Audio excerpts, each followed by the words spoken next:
자, 오늘은요 고린도후서 5장 15절 말씀을 가지고 다시는 그리고 오직이라는 제목으로 한번 은혜 나누겠습니다. 다시는 그리고 오직. 자, 고린도후서 5장 15절 말씀을 다 같이 한 목소리로 받겠습니다. 시작. 그가 모든 사람을 대신하여 죽음을 살아있는 자로 하여금 다시는 그를 자신을 위하여 살지 않고 오직 그들을 대신하여 죽었다가 다시 사신 이를 위하여 살게 하려 합니다. 본문에 두 단어가 나오죠. 다시는 그리고 오직이라는 단어가 나옵니다. 자, 어떤 사람이 질문하겠습니다. 주님을 만나서 삶이 달라졌다는 말은 무엇을 의미하는 것입니까? 저 사람이 주님을 만나더니 달라졌어. 자, 그러면 그 의미는 무엇일까요?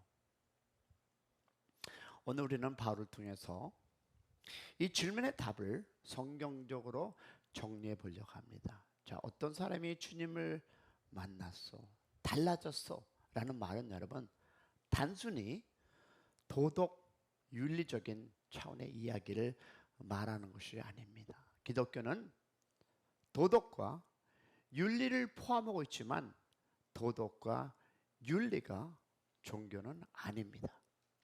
자, 도덕, 윤리적 차원을 넘어서 생명의 문제를 다루는 것이 바로 기독교입니다. 할렐루야.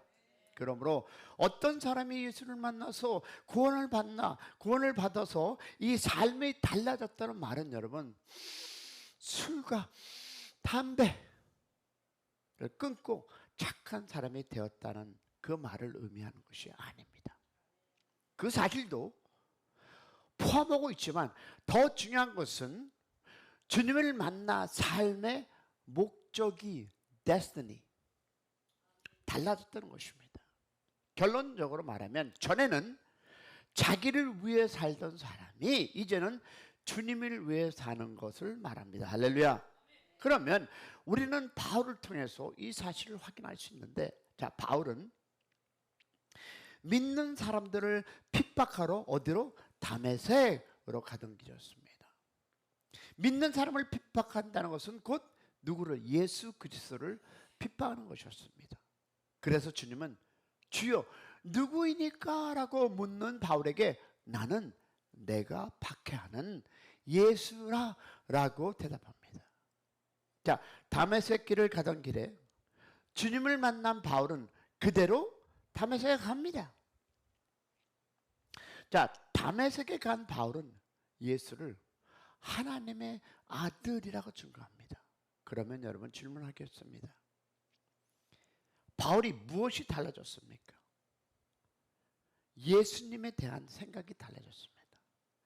예수님에 대한 생각이 달라진 바울은 이제 그 예수를 증거합니다. 핍박자가 전도자가 됩니다. 자, 겉으로 보면 달라진 것이 없어 보이지만 바울은 마음에는 엄청난 변화가 있었습니다. 여러분, 예수님에 대한 생각이 달라진 생각은 달라진 행동을 나타냅니다. 할렐루야. 어떻게 됐다? 달라지자 무엇이 바뀌었습니까? 생각이 바뀌니까 무엇이 됐습니까? 행동이 나타났습니다. 그러면 우리도 이런 무엇이 이론적인 것이 나타나야 되지 않을까요? 옛날에는 나를 위해서 내 생각대로 내가 원하는 대로 내가 주장한 것이, 그러나 예수를 만나면 무엇이 바뀌어? 생각이 바뀌고 우리의 행동이 바꿔져야 된다. 할렐루야. 왜? 다메섹에 도착한 바울은 예수님을 하나님의 아들이라 증거했습니다. 그러면 바울이 고린도 교회에 보낸 편지 속에 이런 말씀을 정확하게 설명합니다. 다시 한번 보겠습니다. 우리 고린도후서 5장 15절 다시 볼게요. 여러분 교재를 보든가 PPT를 보듯이. 자, 시작. 그가 모든 사람을 대신하여 죽음은 살아있는 자로 하여금 다시는 그를 자신을 위하여 살지 않고 오직 그들을 대신하여 죽었다가 다시 살아난 이를 위하여 살게 하라며. 할렐루야. 자, 그러면 여기서 다시 한번 볼 텐데요. 다시는 그리고 오직입니다.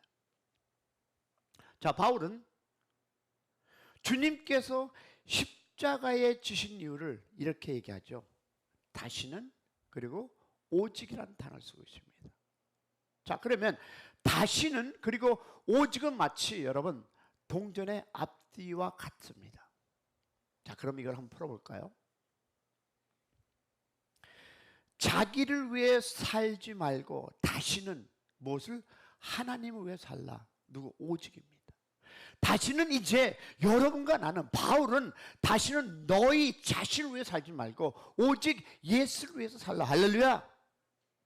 아멘이 없습니까? 자신이 없죠, 그죠? 그러나 주님은 우리에게 분명히 얘기합니다. 이제 너는 내가 핏값으로 갚았으니까 이제 다시는 너를 위해 살지 말고 나를 위해 살라. 자, 그러면 누군가에게 다시는 도박을 하지 말라 라고 말했다면 그가 지금까지 도박을 했다는 의미입니다. 맞습니까? 그러므로 다시는 자기를 위해서 사지 말라는 말은 지금까지 자기를 위해 살았다는 얘기입니다. 그렇다면 주님을 만나기 전에 어떤 일을 했는지 중요하지 않습니다. 할렐루야. 그가 무슨 일을 했던 모든 사람들은 여러분 다 자기를 위해서 살았던 사람입니다. 여러분이 나나 똑같습니다. 자기를 위해서 사는 것이 모든 죄의 뿌리요 본질이요 정체입니다. 즉 하나님의 영광을 위해서 살지 않고 자기를 위해서 사는 것이 바로 성경이 말하는 죄입니다. 아멘. 그러면 오직이라는 단어는 무엇을 의미합니까? 여러분 오직이 단어가 무엇입니까? 주님께서 십자가를 지신 이유는 오직 하나님을 위해서 살아가기 위함입니다. 할렐루야. 그러면 오직이라는 단어는 그것이 하나요? 중요하다는 것입니다. 그러므로 구원받은 사람에게 있어서 즉 여러분과 나는 어떤 일을 하느냐보다 더 중요한 것은 누구를 위해 하느냐입니다. 할렐루야. 자, 일의 종류가 아니라 그 일의 동기이자 목적이 중요합니다. 할렐루야. 믿으십니까? 내가 무엇을 하는 그 모든 그 동기가 누구를 위해서 하는 것이냐. 할렐루야. 내가 먹던 마시던 모든 것이 하나님 즉 주님의 동기가 되시기를 축원합니다. 성경을 그것을 중심이라고 말합니다. 아무리 좋은 일이라도 그 일을 하는 목적이 자기를 위해서라면 여러분 이것은 우상이요 악입니다. 사람의 눈에 크게 보이지 않고 중요하게 보이지 않는 일을 할지라도 하나님을 위해서 일을 한다면 그 일은 하나님 앞에서 위대한 일임을 믿으시기를 축복합니다. 그러면 자, 성경이 말하는 변화는 무엇입니까? 여러 각도에서 살펴볼 수 있지만 성경은 그 변화에 대해서 기본적으로 세 가지 측면을 말하고 있습니다. 첫 번째, 고린도후서 5장 17절 보니까 삶의 목적이 달라지는 것입니다. 할렐루야. 삶의 목적입니다. 자, 기억하세요.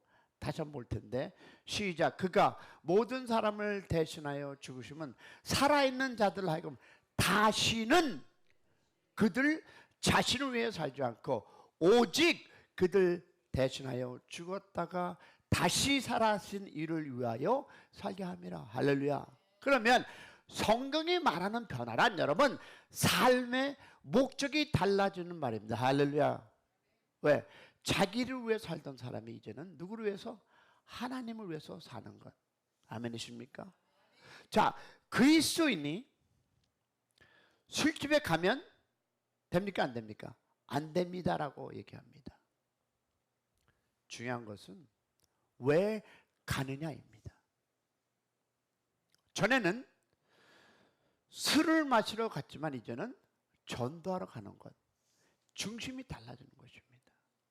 여러분, 저는 술집에 가서 전도했고 지금도 시간이 되면 합니다. 왜? 그 가는 것이 문제가 아니라 내가 간 이유가 있다면 그 중심이 달라졌기 때문입니다.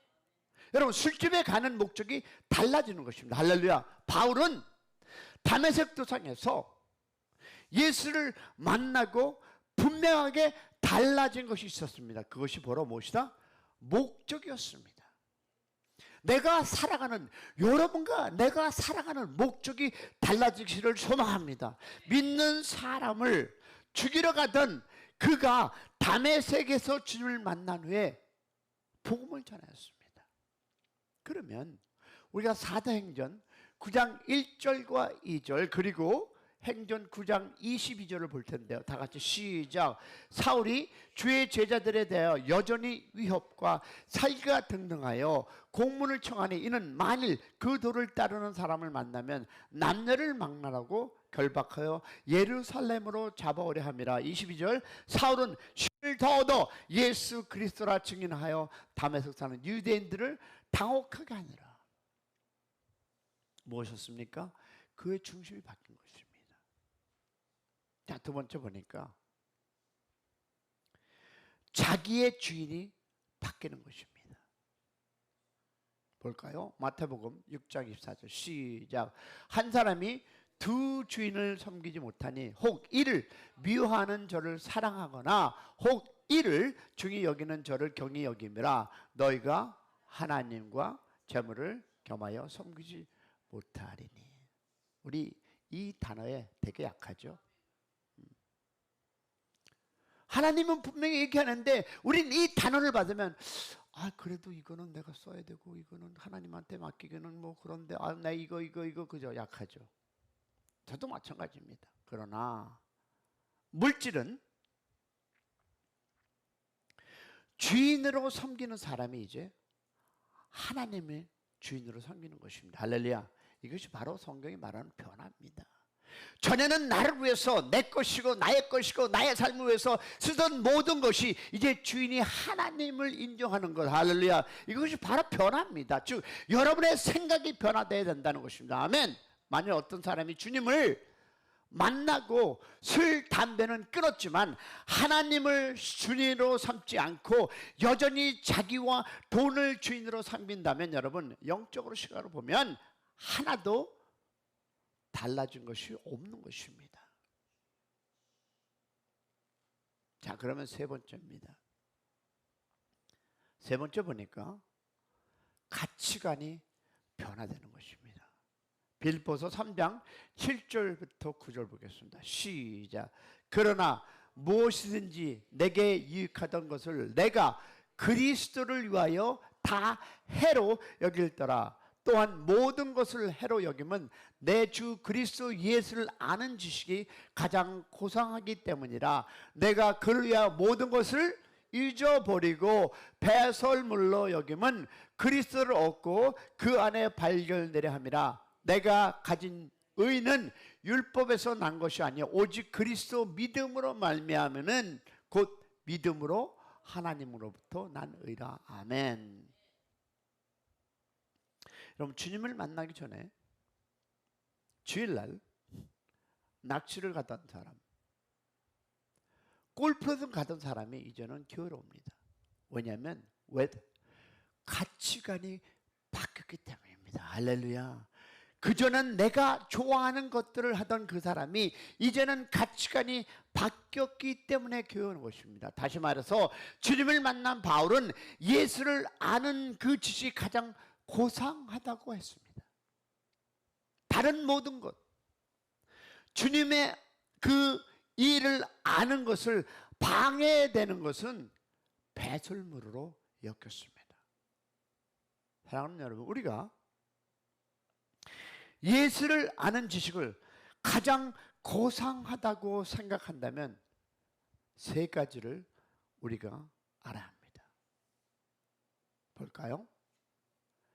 예수님을 아는 것에 대한 긍지가 있어야 합니다. 교회에서 할렐루야 나가서는 세상에 그 똑같은 삶을 살고 그들과 똑같은 이야기를 하고 그들을 욕하고 그들을 비판하고 한다면 여러분 예수를 믿는 긍지가 없는 것입니다. 아멘이 없는 건 우리가 우리 자신들이 없죠. 그죠? 두 번째 보니까 예수님을 모르는 것에 대한 부끄러움이 있어야 합니다. 그 세 번째, 예수님을 알기 위해서 무엇이 대가를 지불해야 합니다. 바울은 주님을 만난 이후에 두 가지 일에 헌신하였습니다. 하나는 주님을 더 깊게 아는 것이었고 다른 하나는 주님을 알게 하는 것이었습니다. 알고 나누는 삶이 아니겠습니까? 여러분, 주님을 알게 하는 일에 자신의 인생을 집중하였습니다. 즉 바울은 죽을 때까지 배우는 학생이었습니다. 왜 그러냐? 겉사람은 후퇴하나 속사람은 날로 새롭다라고 고백합니다. 바울은 캄캄한 로마 지하 감옥에서 가죽 종이로 쓴 책을 가져오라고 디모데에게 부탁합니다. 사랑하는 여러분, 성경은요 배우는 사람을 제자라고 하고 말씀을 가르치는 사람을 교사라고 합니다. 그렇다면 제자와 교사는 동전의 앞뒤라는 것입니다. 그렇다면 사랑하는 여러분, 내가 어느 자리에 있든 내가 공부를 얼마나 많이 했든 진정한 제자는 위대한 교수입니다. 그러면 위대한 교수는 잘 배우는 제자입니다. 할렐루야. 사랑하는 여러분, 이제는 오직 누구를 위해서 살아가시겠습니까? 오늘 한번 결단하시기 바랍니다. 오직 예수 그리스도 그 이름만 붙잡고 그 안에 거하는 우리 모두가 되기를 소망합니다. 전에는 내가 잃었었지만 이제 오늘은 다시 주님을 위해서 주님께 헌신하며 주님의 사명을 감당하는 우리 모두가 되기를 소망하며 우리 주여 한번 크게 부르고, 이제 주님, 나는 주님을 위해서 다시 한번 나의 겉사람은 후퇴하나 속사람은 날로 새롭다라는 결단으로 우리 주님 앞에 나아가기를 소망합니다. 우리 주여 한번 크게 부르고 기도합니다. 주여!